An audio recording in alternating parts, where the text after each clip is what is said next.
यही तो वो आग है।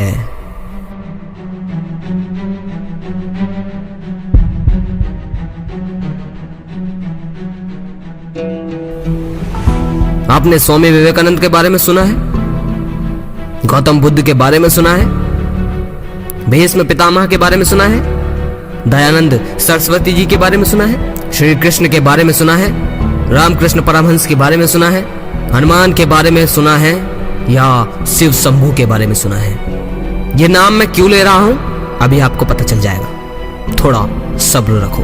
अच्छा, भगवान को छोड़ दीजिए, मैं आपको वो सामान्य लोग बताता हूं जिनके बारे में ज्यादा दूर जाना नहीं पड़ेगा, आपको थोड़ी सी रिसर्च के बाद पता चल जाएगा। आपने गौतम बुद्ध या स्वामी विवेकानंद को सुना है? एक बात बताइए, स्वामी विवेकानंद थे या गौतम बुद्ध थे या दयानंद सरस्वती थे, जब वो अपने जीवन में इस मार्ग पर चले, ठीक है, तो रास्ते में उन्हें कितनी कठिनाइयां मिली होंगी।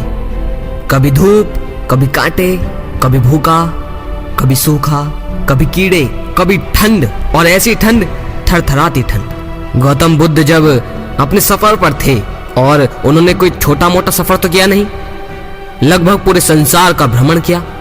ठीक, भ्रमण तो किया ही, और वहां ऐसा तो नहीं कि वो बाइक पर गए या किसी ने ओला बुक करवा दी थी। साधारण सी बात है कि पैदल ही उन्होंने यात्रा की और जंगल में रहे। कभी थरथराती ठंड जिसमें आदमी की मौत तक हो जाए, तो कभी इतनी तेज धूप कि आदमी पे सहन भी ना हो। कभी खाना मिला तो कभी नहीं मिला। कभी लोगों ने गालियां दी, चप्पल मारी, कंकड़ मारे, सब कुछ मारा। कभी लोगों ने स्नेह से बैठाया। ठीक, स्नेह से तो उम्मीद नहीं रख सकते कि कितने गांवों में उन्हें स्नेह से रखा गया होगा। ज्यादातर देखी जाए तो ठोकर है। कभी कीड़े मकोड़े उनके शरीर पे चल रहे होंगे, कभी कोई सांप उनके सामने आ गया होगा, कभी कोई शेर का भी सामना हुआ होगा उनके सामने, कभी कोई ऐसा जंगली जानवर भी मिला होगा जो खतरनाक हो, कभी बंदरों ने उनके साथ शरारत भी की होगी, कभी छोटे छोटे कीड़े उनके शरीर पर भी रहेंगे होंगे, कभी कपड़े होंगे और कभी नहीं, राइट। और फिर भी ऐसे ही जितने महान पुरुष थे वो अपनी यात्रा को पूर्ण करके आए और संसार में एक ऐसा आंदोलन भी शुरू किया जिसकी लहर आज भी बहुत इंसान अपनी जिंदगी में अपना रहे हैं। अब आपको एक बात बताऊं, अगर आप उनकी जगह होते तो मैं कह रहा हूं 10 दिन में भूखा रहने के बाद ही, और 10 दिन में इतनी बुरी ठंड के बाद ही आपकी इच्छा होने लगती कि यार अब घर चलता हूं, मेरे बस का नहीं है ये सब चीजें, जाकर अपने परिवार के साथ बिस्तर में लौटूंगा, रजाई में मूंगफली चबाते हुए आराम से टीवी चालू करूंगा और माँ से कहूंगा माँ चाय भी बना दे। घर की बहुत याद आएगी। इच्छा होगी कि नहीं यार मुझे ये सब नहीं करना, मैं क्या करूंगा ये सब कर कर। इतनी मजेदार जिंदगी है, इतनी मस्त मस्त चीजें भोगने के लिए है, और तू ये सब चीजें कर रहा है। ये सारे सवाल तुम्हारे दिमाग में घूमेंगे और तुम 1 महीने से पहले ही घर लौट आओगे। तो सोचो ऐसी क्या चीज थी उन लोगों के पास, ऐसा क्या था जिसके बल पर उन्होंने हर एक मुश्किल का सामना किया। और मुश्किल कोई छोटी मोटी नहीं। यहां से बैठे बैठे जो तुम मेरी बातें सुन रहे हो तो तुम्हें आसान लग रहा होगा कि सिर्फ मुश्किलें, लेकिन अगर अभी तुम्हारी गली में कोई तुम्हारे एक चांटा मार दे तो तुम मेरी सारी बातें भूलकर अपनी उस छोटी सी मुश्किल में फंस जाओगे, उसी में ही गुस्सा, उदास, लड़ाई झगड़ा इसमें फंस जाओगे। तो सोचो स्वामी विवेकानंद, गौतम बुद्ध, दयानंद सरस्वती जी और ऐसे ही जितने भी महान थे, उन्होंने कैसे सहा होगा। तुम्हें तो सिर्फ एक इंसान से लड़ना होता है। उन्होंने तो प्रकृति से लड़ना सीखा, उसमें जीना सीखा। उन्होंने पूरे गांव की गालियां, चोटें, दर दर की ठोकरें, सब चीजें सही। क्या तुम इस बात को आसानी से महसूस कर सकते हो? नहीं। अब मैं पॉइंट पर आता हूं। कोई तो ऐसी चीज होगी जिसके बल पर वो इतने महान बने। बिना डिमोटिवेट हुए, बिना किसी वीडियो का सहारा लिए वो हमेशा सच्चाई के मार्ग पर कैसे चल पाए? कैसे?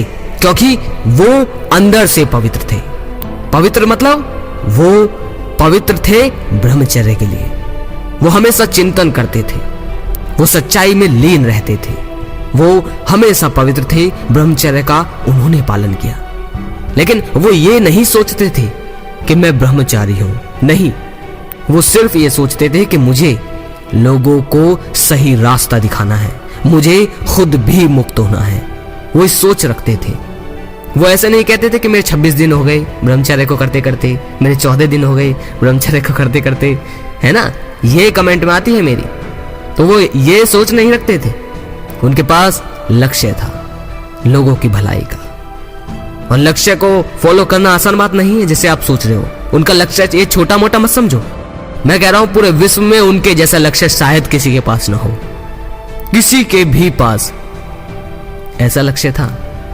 बिना किसी वीडियो का सहारा लिए, जैसे आप लोग हल्का सा थोड़ा सा डिमोटिवेट हुए, फिर वीडियो के सहारे चल दिए कि वीडियो मोटिवेट करेगी।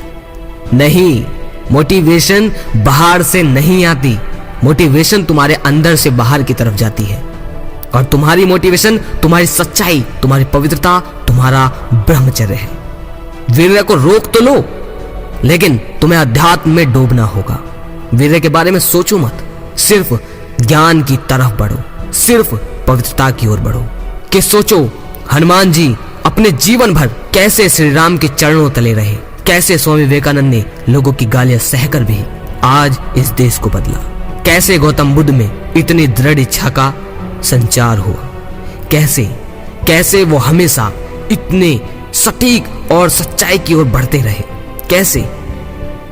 अगर तुम बहुत गहराई से सोचो अपनी बुद्धि से, तो तुम्हें पता चलेगा कि असल में जो चीज तुम नहीं जान पाए वो अब जान जाओगे। अगर तुम उस चीज के लिए आगे बढ़ो तो तुम में भी वही दृढ़ इच्छा होगी, वही अकेला महारथी पैदा होगा जो उनमें था। छोटी बातें मत समझो, इस बात को गहराई से सोचो। देखो कि कैसे वो दर दर भटके, कैसे वो कभी भूखे तो कभी जमीन पर सोए, कैसे कभी उन पे सांप भी लिपटा तो कभी कांटा भी होगा, कभी कुछ तो कभी कुछ भी क्या होगा। ऐसा ही नहीं, वो भी इंसान ही थे, लेकिन कैसे वो जब तक जिंदा रहे लोगों के प्रति हमेशा दयालु रहे, कैसे वो कभी डिमोटिवेट नहीं होते थे। इस बात को अगर मेरे भाई तुमने समझ लिया ना, तो फिर तुम्हें ना तो मेरी जरूरत होगी ना किसी की भी जरूरत होगी। अगर लगे शेयर करने लायक तो वीडियो को लोगों तक शेयर करो। मैं जानता हूं शेयर कोई नहीं करता, लेकिन जितने भी मेरे भाई करते हैं उनका बहुत बहुत आभारी हूं, क्योंकि आपकी वजह से मेरे कुछ भाई बताते हैं कि मुझे किसी भाई ने शेयर की थी वीडियो और उसकी वजह से उनकी जिंदगी भी बदली। अगली वीडियो में फिर मिलते हैं। जय श्री कृष्णा।